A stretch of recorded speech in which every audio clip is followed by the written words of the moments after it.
depends upon you. According to me, I being a medical doctor, that in our medical college when I did my medicine, they used to say that when you ask a person, do you masturbate? 99% will say yes. And the remaining 1%, they are lying. Anyway, this is just a joke. It's amongst the medical students. It's not a fact.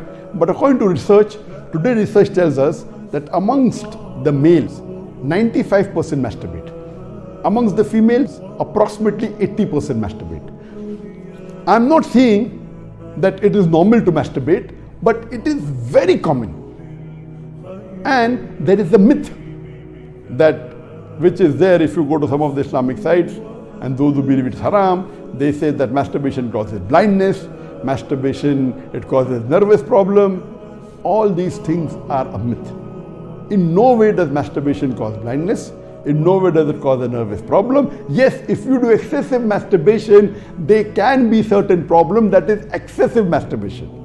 And even medical science tells us, if you do excessive sexual intercourse with your wife, maybe 10 times a day, even that will cause problem. So excessive anything or excessive most of the things will cause you problem. But normal masturbation medically doesn't cause any problem. If you do masturbation according to medical science, it is normal. If you don't do also, it is normal. But the majority of the people are involved in masturbation. But I'm not saying it is the norm, but I'm saying that majority people do it. So based on what the scholars say and what medical science says, I agree more with the second group of scholars, and I would say that masturbation is makruh. It is discouraged. To make anything haram, you require a strong evidence from the Quran or from Sahih Hadith. And there is no evidence whatsoever. The verse of the Quran, I do agree with the second group of scholars.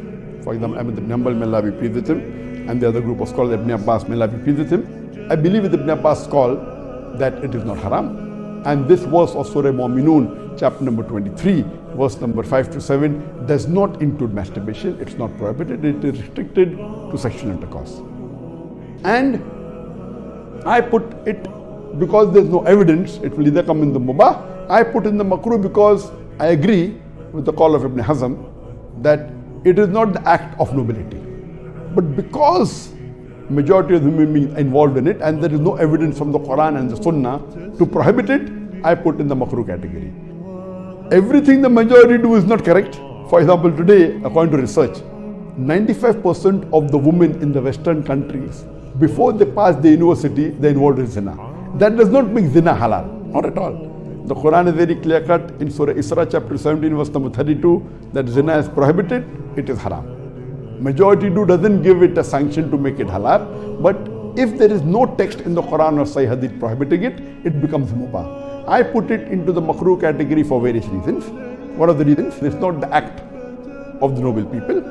Number two, that excessive masturbation is haram. It can cause problems, it can cause health problems, it can cause psychological problems, and most of the time masturbation is associated with haram activities. Most of the time masturbation is associated with pornography. Whether you're watching a blue film or a pornographic film, or you are watching obscene photographs, images. Here itself, if it associated with haram activity, that again becomes haram. So if you associate masturbation with pornography or with obscene photographs, it is haram and that is prohibited and it leads to that high chances. That's the reason I would say that best is to avoid. But if you cannot marry for various reasons that we have, so the best would be you fast, as was recommended by beloved Prophet in Sahih Bukhari, volume number 7, hadith number 5066, that, O young people, whoever has the means to get married, they should get married. For it will help you to lower your gaze and guard your modesty. And if you cannot marry, then you fast, it will reduce sexual urge. And this is scientifically proven that if you fast, it reduces your urge of your sexual desires. So the best is to fast. But it will not be possible to fast always, and depending upon the levels of sexual urge, it keeps on differing. So based on this, the mustahab is to fast. But if you cannot, or if that's not sufficient to suppress your desire, and if you have to masturbate, it is permitted. It is not a sin. There is no evidence anywhere in the Quran or Sahih Hadith which says that if you masturbate, you get a punishment.